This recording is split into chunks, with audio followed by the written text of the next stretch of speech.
You're listening to Coffee and Culture. We're on Talk 1260 and 103.7 KTRC here in Santa Fe, New Mexico, streaming at santafe.com. We're on air just after 2 p.m. on Saturdays and then on Sundays. And then after that, it's up as a podcast on my website, which is chasedaniel.com, or on Spotify and Amazon and all those podcast places as Coffee and Culture with Matthew Chase Daniel, which is my name. So my name is Matthew Chase Daniel, and I'm your host every other week for the last few years. And today I'm talking with Joshua Wheeler, who is a writer. And I know Josh a little bit because he wrote the introduction to a book that Axel Contemporary did, our E Pluribus Unum traveling photo studio thing across New Mexico. So maybe 6 years ago or so, we did a E Pluribus Unum New Mexico Southeast. And Joshua is from Alamogordo, I believe. Is that right? Yeah. That's right, Alamogordo. Yeah. And so we looked around. We'd never heard of him. We looked around at writers that were associated with that part of New Mexico, and he came across his collection of essays called Acid West, and bought a copy and read it. And Jerry and I both loved it. And so we tracked him down and wrote him a letter, and he agreed, and he wrote a wonderful introduction to that book. And so this is, Josh, this is your second book, The High Heaven. Is that right? That's right. Yeah. Thank you for having me and thank you for letting me do the introduction to that book. And I'm excited to see the exhibit that I think is still up at New Mexico State University. It's down now, Oh, it's unfortunately. down Yeah, it now. came down in the end of August. But there's a book of that. So that section was sort of south central, southwestern New Mexico. Um, and we did a book, and that was the fun. So we did six of those projects around New Mexico over Hmm. 14 years, something like that, every other year. And this one that was on display at NMSU Art Museum was the last one. So now we're done with that project, which is both kind of a relief and kind of sad. It lives in Well, both I'm places. sorry to have missed the exhibit, but I do have most of the books. Probably not that last one, but I'm going to get it because they're fantastic. And I was Yeah. happy to play a little bit of a part by writing the intro for Yeah, one. I'd be glad to give you a copy if we see each other when you're here. And you're coming to Santa Fe on October 14th to do a reading. I'll be at Collected Works on October 14th to talk about my new book, which is a novel, The High Heaven. Hmm. It's out from Grey Wolf Press on October 7th, and it's a book that starts in New Mexico, the around 1947, kind of post World War II, and tracks the life of one woman from the early 1960s all the way to 2024 when she ends up in New Orleans. So it's definitely a story about New Mexico that's rooted in some of the stories that I started telling in Acid West. Hmm. But it takes a fictional approach to some of the same themes and topics that I was exploring with journalism and memoir and criticism in Acid West. So if you knew about Acid West, there's a lot of stuff in there that's about the industrial military complex, the testing of the atomic bomb in southern New Mexico, the aerospace industry with places like Spaceport America, um, and some stuff about like the culture of aliens and UFOs, which is big in southern New Mexico, especially around Roswell. So all of these themes kind of coalesce in the novel in a different way. One of the ways I've described the novel, The High Heaven, is um, I was imagining what sort of a folk hero would rise up out of the mess and weirdness of southern New Mexico that I wrote about in the first book. And Hmm. um, that's the protagonist of this novel, and her name is Izzy Gently.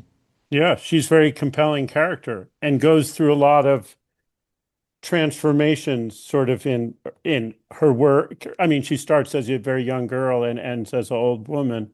I've been reading it the last 3 or 4 days, and I'm not all the way through, but I am in New Orleans, so I All got right. I got that far. And she yeah, she's real compelling. She's not a typical character. She's a sort of outcast rebel, but very thoughtful and sort of self-directed and willing to delve into things and accept things and explore things, but also sort of seems to be holding herself in reserve in certain ways. And there's a lot of sort of identity that's mediated through the moon and televisions and things like I that. think that's right. You know, she comes from early in the book. She's sort of orphaned by this UFO cult, which is inspired by a real UFO cult that existed in La Luz, New Mexico, in the 1960s. So La Luz is a little village near Alamogordo. And in the 1960s, there was this cult that was called Bible Study, but they had this belief that spaceships were going to come and pick them up in 1969, and sort of it was kind of a rapture situation. They were going to be saved from the end of the world in 1969. And in real life, that cult ended up getting disbanded by the police when it was discovered that they were mummifying bodies of people in the cult who died, in the hopes that they would be able to be resurrected by the aliens when they came. So So that's a they died prematurely from because it was pre-69. So they were holding them for till 69 when the rapture kind of event, alien event would happen. Exactly. Yeah, there was one woman in particular whose body was found. I think they eventually decided that she died of natural causes, but she was relatively young, I believe in her 20s or early 30s, and they didn't want to leave her body behind when they got on the spaceship that the aliens were bringing. So they did a kind of crude mummification of her, and that ended up being their downfall. They got in trouble for doing that. They were Um, using the clay from La Luz Canyon pottery, I'm or not maybe sure. you might have I'm not made sure. that part up. I'm not sure exactly what their mummification process was. The newspapers of the day just described it as crude, Right. but in the novel, when it's discussed that mummification process, yeah, they do use the clay, and that clay is, you know, historic kind of deal. The La Luz Pottery Factory there with that red caliche soil was kind of world famous for a long time, and so it sort of just made sense to me when I was writing the book that if the cult was in La Luz, they might have access to that stuff, and they might decide to use it for a crude kind of mummification. So yeah, that's one of those details that maybe is not exactly in the historical record, but because I decided to write a novel, I can kind of make it up. That's the beauty of writing novels is you can bend things to your purposes. Um, but Yeah. the book's also rooted in a lot of fact about the history of televisions, different models at different times. I assume that's um, all real. Yeah, I Black and spent a white lot. TVs, color TVs, different brands. Oh yeah, all the old models that you might recognize, like an RCA Victor or a Philco Predicta, or one of the ones that Izzy gets early on is called a Sony Sunset, which was one of the first kind of portable TVs that Sony made.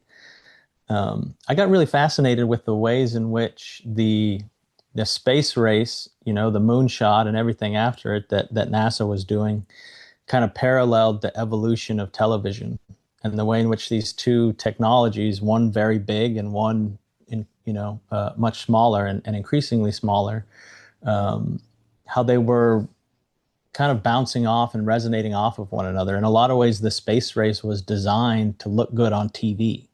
You know, Right. they did a lot of stuff that was specifically to sell it to the American public through television programming. And television also over the years developed to show the space race well, you know, and a lot of television technology came from innovations that occurred because they were trying to broadcast from the moon, you know. Right. So Amazing. We have to go to a break. We'll be right back. I'm talking to Joshua Wheeler. Um, his new book, The High Heaven, is coming out from Grey Wolf Press, and it'll be in Santa Fe. Um, Reading at Collected Works, 6 p.m., Tuesday, October 14th. We'll be right back. Hi there. You're back listening to Coffee and Culture. We're on Talk 1260 and 1037 KTRC, streaming at santafe.com. My name is Matthew Chase Daniel, and I'm talking to Joshua Wheeler, who is a writer, and you teach writing also at in New Orleans. Is that correct? I live in New Orleans, but I actually teach at Louisiana State University, which is up the road in Baton Rouge. Ah, how So, far away so is that? it's not too far, about an hour, hour and a half, depending Uh-huh. on the the traffic on the causeway or spillway, whichever bridge over the Lake Pontchartrain I take. Yeah. So did you end up in that area because of the job, or did you end up at the job because you were in that area? Ended up in the area because of the job. Uh-huh. Yeah, I when I decided to be a writer, I realized pretty quickly that I probably wasn't going to be able to make money at that vocation. Mm-hmm. So, I, like lots of people, I turned to teaching, Yeah. and in that field, especially in creative writing, you kind of got to go where a job is available and offered to you. And I got real lucky that I was able to get one about 10 years ago at LSU. Nice. Um, so you were talking about the parallel of TV technology and space travel and moon landing, stuff like that. And there's a Hmm. thing that I noticed, there's a reference to Namjoon Paik, Korean American video artist, early 70s, one of the sort of pioneers of video art, who Yeah. said, what, the moon is the first television, Had Namjoon had a sculpture that was called "The Moon is the Oldest TV." Mm-hmm.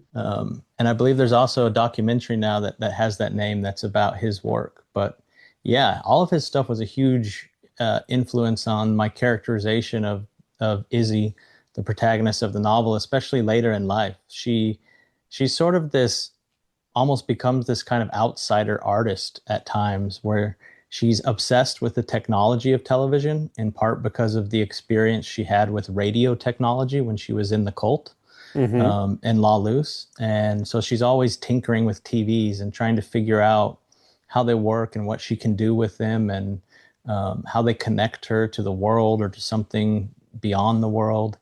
And she ends up doing these, almost accidentally ends up doing these kind of weird video art installations at different times.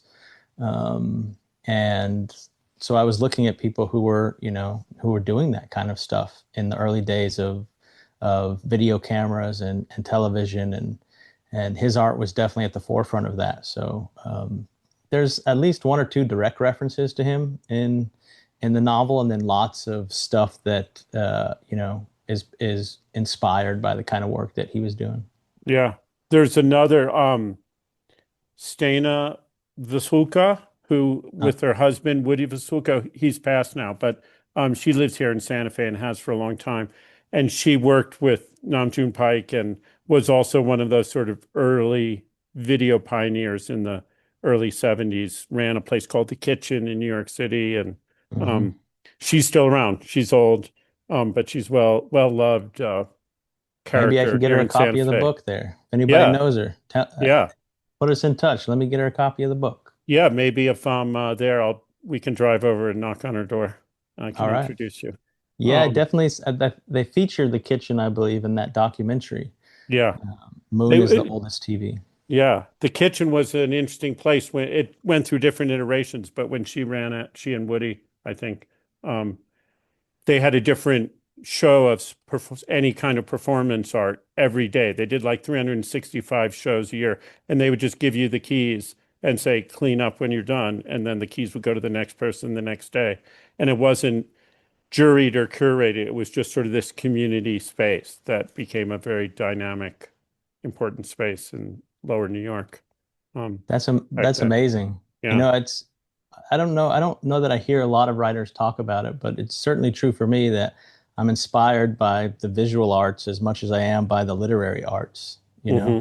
I have zero talent as far as painting or sculpture or any kind of visual art, but it's something that I'm always trying to expose myself to because I find that it helps me to understand what I'm doing in the literature a whole lot better.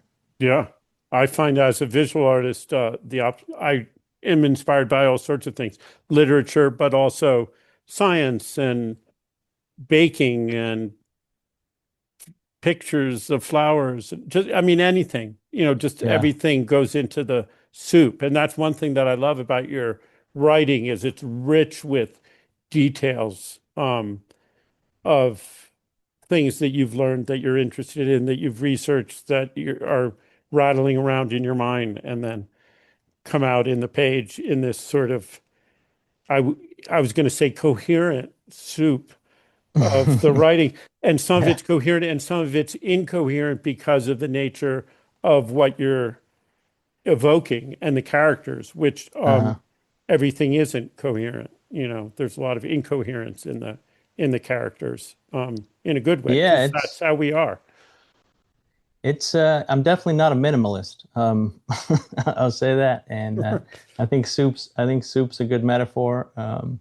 It's dense at times, and I think that with this novel, one of the things I was trying to do was have it be less dense early on and Hmm. become more dense as it progresses. Hmm. Um, I think that it's a fairly approachable book in the first third or so. The stuff that's really based in New Mexico and takes place right by the White Sands at what's in the book called the Twin Buttes Ranch, but is inspired by the ranch that my family had, which was called the White Sands Ranch.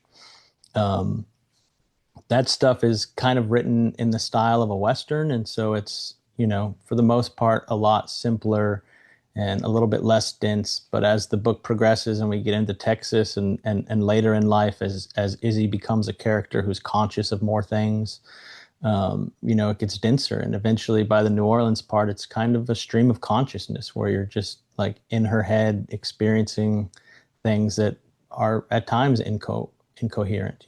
Right. Well, I think I wrote down, I did screenshots of some lines from the book as I was reading, because the advanced reader copy I couldn't copy and paste. Oh, So I I was see. just doing screenshots. But the first one, it says all stories start broken, honey. They get made broken and put together later.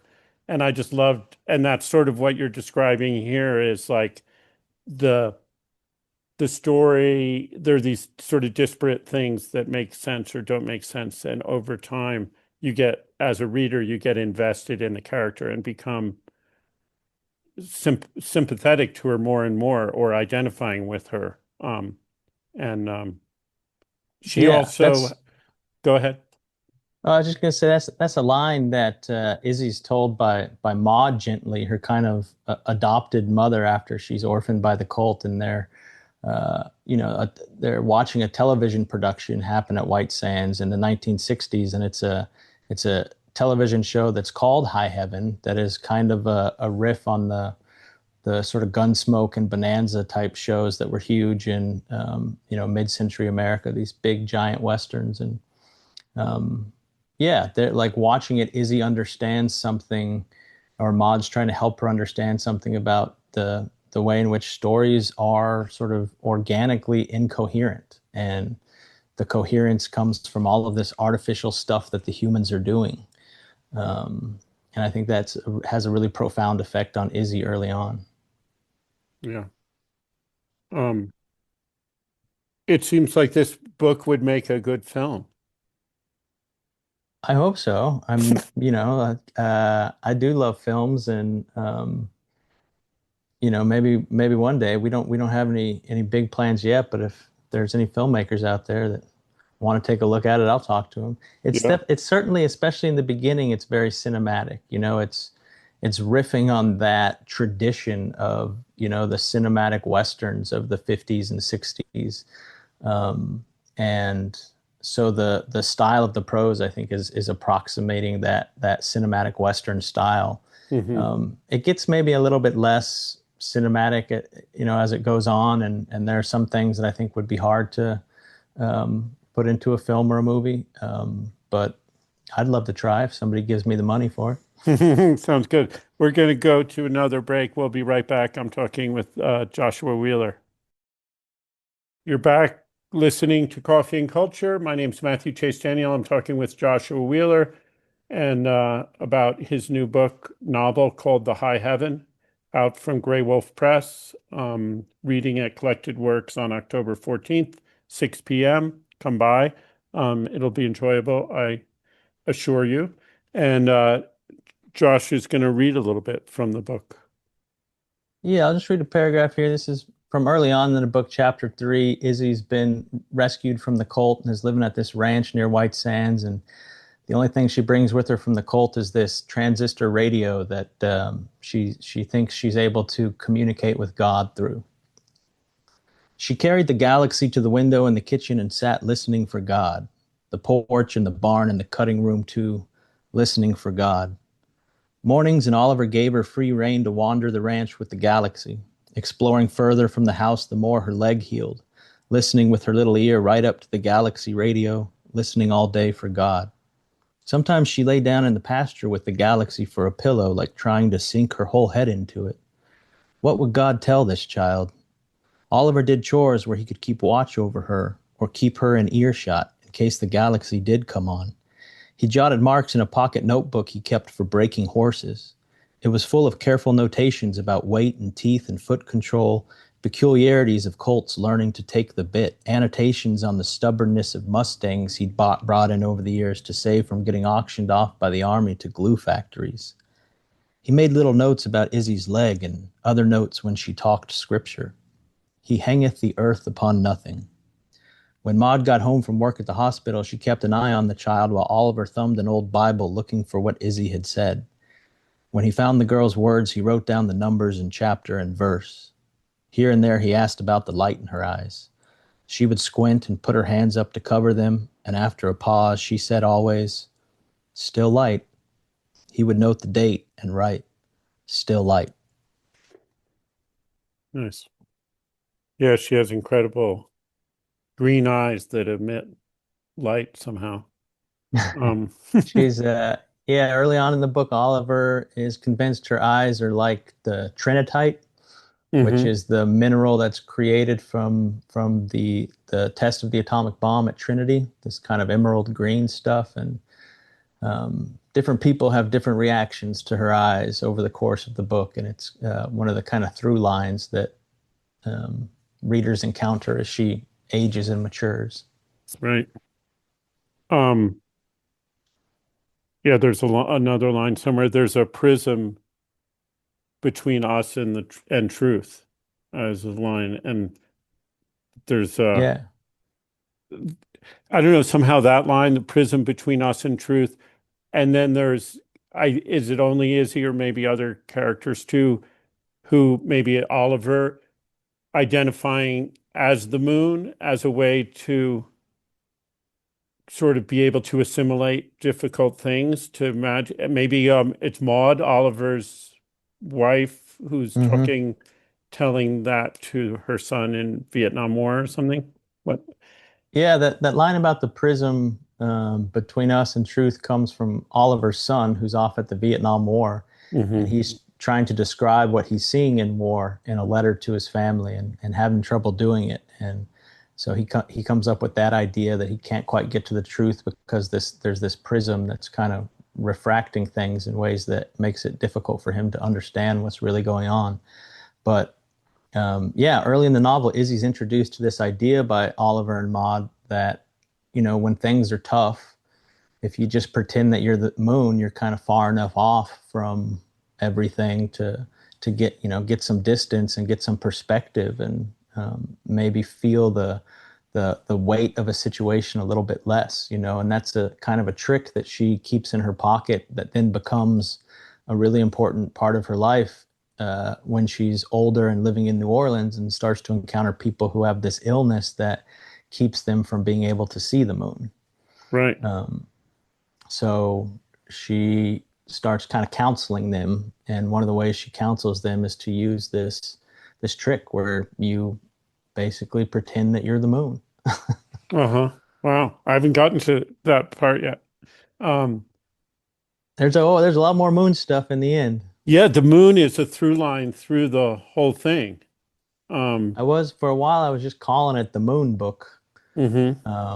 Because it is so, it's about the moon shot and the American obsession with the moon, but then also about how a person can have a personal relationship with the moon and what it means that there's just this body that orbits us that was once a part of us, but was broken off by some violent collision, but it's still hanging around.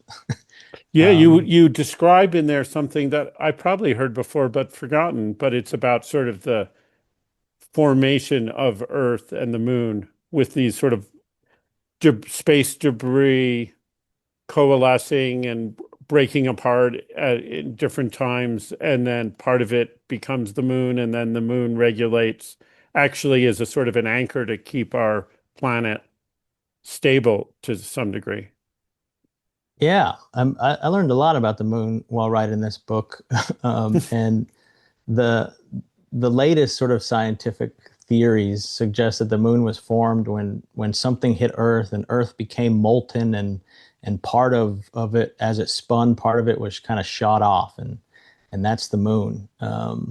But because we have the moon, there's this balance that occurs, right? That allows the tilt of the Earth to be just exactly right for us to have seasons that make it hospitable for life. And so there's this weird sort of two-faced situation where on the one hand the moon is this reminder of this violence at the origin of Earth as we know it, but it's also this sort of steadfast, as you say, anchor that allows life to continue and be perpetuated. And so it's like it's both this traumatic reminder and this life-giving force.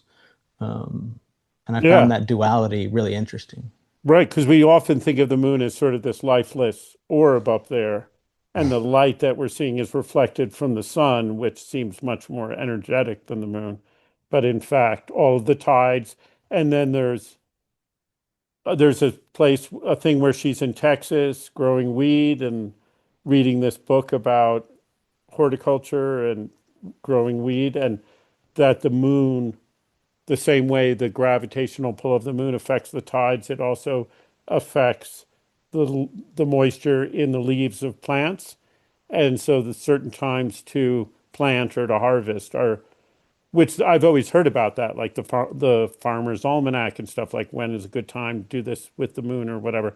But I've never heard it explained in that way, that there's like this gravitational pull of the moon Mhm. that makes that difference. Is that something you invented, or is that something you learned about? Well, I mean, that's certainly an agricultural practice that's at least based in some sound scientific theories. Like the extent to which the moon is actually moving water through plants is maybe not enough to make a difference. Hmm. But it's certainly a force that's being exerted on them, and people debate, the extent to which it really makes a difference. But yeah, I mean the moon, the fact that the moon is there, we see its effects on Earth and the tides very dramatically, but that same effect is happening at much smaller scale, all the way down to the smallest atoms on Earth. So definitely affecting plants too. And Izzy gets sort of obsessed with that at one point. Yeah, she ends up in Weeping Mary, Texas, as a marijuana farmer at one point, one of her many journeys Yeah. A, across Texas. yeah. A skilled marijuana farmer, it sounds like. Yeah. She kind of learns it on the fly. She gets thrust out into this farm in the middle of the Davy Crockett National Forest where she's all alone, and she's left with a growing book, which is just an amalgamation of materials that people have put together over the years when they lived out there working the farm. And it kind of coincides with her journey, with addiction. She struggles with addiction throughout her time in Texas, and kind of at this point is trying to figure out how she can do something in her life that's not just drugs and alcohol. Yeah. Yeah. It's beautiful. Well, Um, thank you. we're going to go to our last break and we'll be back. We got another 10 minutes to chat. And my name's Matthew Chase Janney. I'm talking to Joshua Wheeler about the high heaven. You're back listening to Coffee and Culture. I'm talking with Joshua Wheeler. His new book, The High Heaven, is out from Grey Wolf Press. You can pick it up at collected works, get him to sign a copy, listen to him read and talk about it on October 14th, which is a Tuesday, 6 p.m. Collected Works is downtown at 202 Galisteo Street, um, here in Santa Fe. Um, yeah, we're talking a lot about the moon. So another moon-related thing. This is the last one, I promise. Um, is so the white sands is neither white nor sand. It's gypsum, which is not sand. It's clear. Well, according to in the book, it's not white. It's just the way it catches the light that looks white. But in fact, it's clear. Is that true? Yeah, that's something that they always told us when I was a kid going out there to White Sands on field trips, and as far as I know is accurate. The gypsum crystals are clear, and actually the reason they appear white is as they're blowing along they get scratched. Hmm. And those scratches reflect light in a way that makes all of that sand appear so white. And so that's something that Izzy learns when she's a kid, and it's again this idea that there's some kind of wound or some kind of trauma that actually is sort of luminescent, Hmm. and creates this sort of magical effect. And that's definitely an idea that she sort of later applies to the moon too when she's thinking about it. But Yeah. yeah, And White Sands is a wild place, and it's entered the popular imagination a bit more because it became a national park. But when I was growing up, it was just a national monument, and we'd go out there for field trips or sometimes for track practice. They'd have us run up the dunes and stuff, and it was just this strange alien place that nobody knew about, and you could never really describe it to anyone accurately. And it's been interesting over the last 5 or 6 years to watch it kind of blow up in popularity. yeah. And people go out there on the full moon at night because it's luminescent in the moonlight. Yeah, if you ever get a chance to be out there for a full moon night, they keep the park open later. Normally it closes at sunset, but if it's a full moon, they'll keep it open till like 11 p.m. and you can stay out there. And it's just one of the most magical things to see this 300 square miles of gypsum dunes illuminated by the moon. Oh, and to see the mountains, on both sides of you, Hmm. and from the Tularosa Basin. It's really an incredible experience. Yeah. I've camped out there years ago when my kid was little. Um, and that was just amazing because we were not doing any major hiking. We parked in some parking lot and hiked, dragged our stuff up over the top of a dune and down the next valley. And then we could have been anywhere. Like you couldn't see anything but dunes and sky, even though we Yeah. were only 100 yards from the car or whatever. It was great. It's Yeah, fantastic. and that's people die out there every year because of that, They They get walk over lost. a dune and they have no idea where they are. Yeah. Um, and Amazing. that's a wild part of it too, that life can be like that, right? Yeah.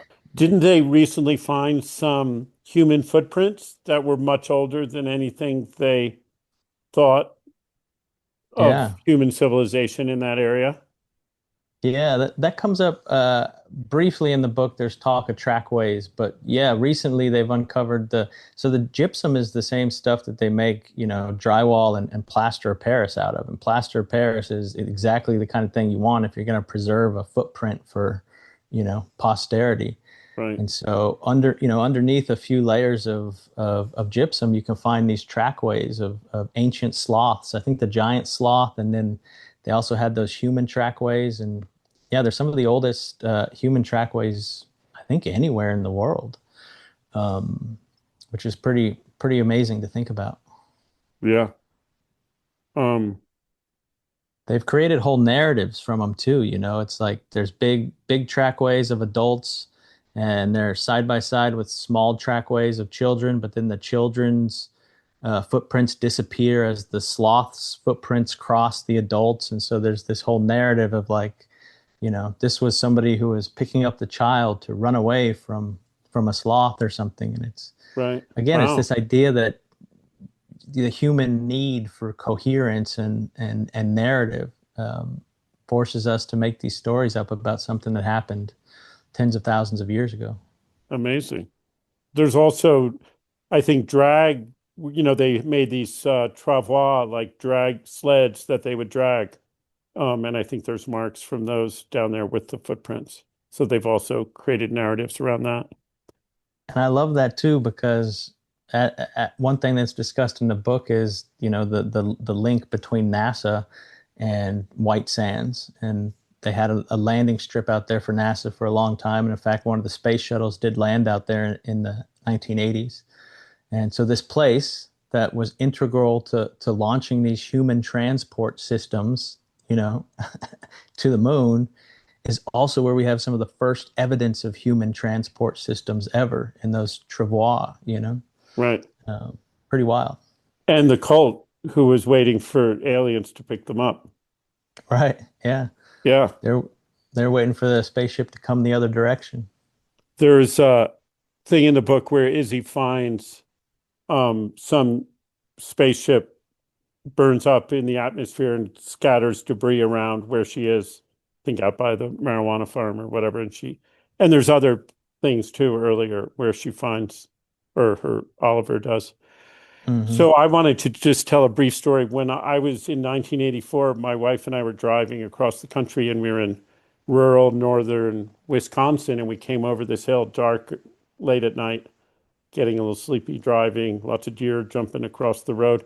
And there was a fire in the asphalt in the middle of the road was burning. There were flames coming up and there was a object there. And I came over the hill and hit it with the car and it skidded Wow. into the field on the side of the road. And immediately the field caught on fire. And we pulled over and stamped out the fire and pushed this thing into the gravel on the side of the road. And it was this part of some huge, like 6 foot, 5 or 6 foot diameter, thick pipe. And it was white hot. It was that hot. And the only thing, we were in the middle of nowhere. The only thing we could figure is that it was some orbiting space thing that had re-entered, burned up most Hmm. of it, and this little chunk of it, was maybe 30 pounds, 50 pounds, had made it down to Earth and caught the road on fire. Um, That's yeah, like a satellite or something. yeah, satellite or Skylab, I think it was coming down Yeah, around then. I don't know, one of those, I don't know. that's It wild. was, I mean, y'all are lucky it didn't hit you. yeah. I guess occasionally those things do come and go through somebody's roof in Florida or something a few years ago. Yeah. And there's so much, junk and space debris up there now from everything we're shooting up there. It's amazing that more of it's not hitting people. But yeah, in the novel, that part you're talking about is the Space Shuttle Columbia, when it exploded on reentry in 2003. That's something that Izzy experiences. She's kind of in the debris field there. But the whole kind of, history of NASA is embedded in this book. And if you're somebody like me who's a nerd for that kind of stuff, you can track it, throughout her life story. Yeah. Yeah, it's fascinating. And what's NASA up to now with, did they cancel a bunch of stuff? Yeah, well, so one of the things that the book gets into in the third part is the Artemis mission, which is the new moonshot that Mhm. NASA's been pushing. They're going to return to the moon, and so they've had one Artemis mission, and they're supposed to do a second one that sends a spaceship around the moon, and that's supposed to happen, I think, next year. But they've already pushed it back a couple times. And then Artemis 3 is supposedly the one where they'll actually land somebody on the moon. But SpaceX, I think, or is building the lunar lander, and they're way behind schedule. And it's a whole mess right now. And the third part of the novel is kind of about that. New Orleans is actually where most of the rockets for Apollo and the Saturn rockets and a lot of the stuff for the space shuttles was built. Oh, Um, New Orleans East has the Michoud rocket factory, and so that's one of the reasons Izzy ends up there. Is yeah, her obsession with NASA kind of gravitates her towards New Orleans. But they're still working on that Artemis thing, but I don't have much hope that we're going to go back to the moon anytime soon. yeah. Well, it's all right. We got Instead, time. we just got to write books about it. Yeah, there's time. Time doesn't always go in logically predictable movements forward and backwards, apparently. That's true, and it's probably better for the moon that we're not there, because Yeah, once we get there, we'll be up to no good. yeah, we should stay away and learn a little bit more about ourselves before we get there. We're out of time, but it's been a pleasure to talk to you, and I look forward to finishing the book, and I hope to go to your reading, and everyone else should go there too. That's Collected Works, October 14th, 6 p.m. The High Heaven, Joshua Wheeler. You can also buy the book at Collected Works. And best of Thank you so luck to much, you Matthew. traveling Yeah, around. And thank you for spending the time chatting. thank you so much. It's been a pleasure. Hope to see you and everyone else out at the bookstore. All right.